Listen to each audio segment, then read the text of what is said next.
भगवान के विषय में कोई तर्क करने आवे ना, हाथ जोड़ लीजिए, जय सिया राम। आप जाइए विजेता बन के खड़े रहिएगा। शंकर जी कहते हैं राम अतर्क बुद्धि मन बानी। और जब साहब तर्क करने वाले को जीवन में कुछ मिलता उलता है नहीं।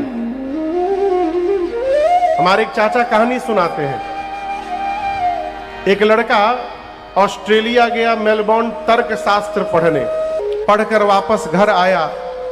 जब घर आया तो माँ तो नाचने लगी, मेरा बेटा आ गया। उसने जाकर पिताजी को प्रणाम किया, बैठा। माँ दौड़ कर गई और एक प्लेट में 2 पीस लड्डू ला करके पानी पीने के लिए दी बेटे को।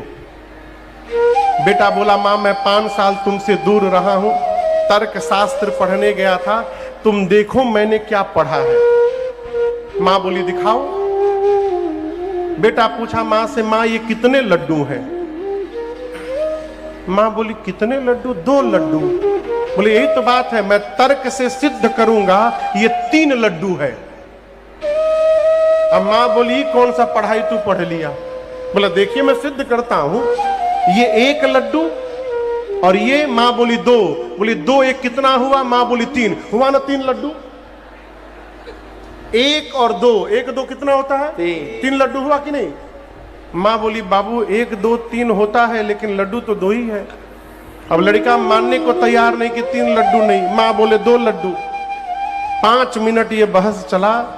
पिताजी बगल में बैठे थे, उठकर आए, पत्नी को बोले भाग्यवान तुम गंवार की गंवार रह गई। बेटे का पीठ थपथपाए, शाबाश क्या अद्भुत पढ़ाई पढ़ाई मेरे बेटे ने, एकदम सही बोले। 3 लड्डू है। पिता 1 लड्डू अपने खाया, दूसरा लड्डू पत्नी को खिलाया।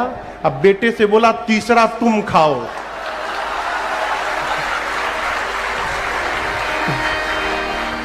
ये कथा कह रही है कि तर्क करने वाले को जीवन में हमेशा तीसरा लड्डू मिलता है। इसलिए तर्क वर्क के चक्कर में नहीं पड़ना चाहिए, अपने इष्ट में निष्ठ रहना चाहिए। ये निष्ठा ही हमको जगत में प्रतिष्ठा प्रदान कराएगी।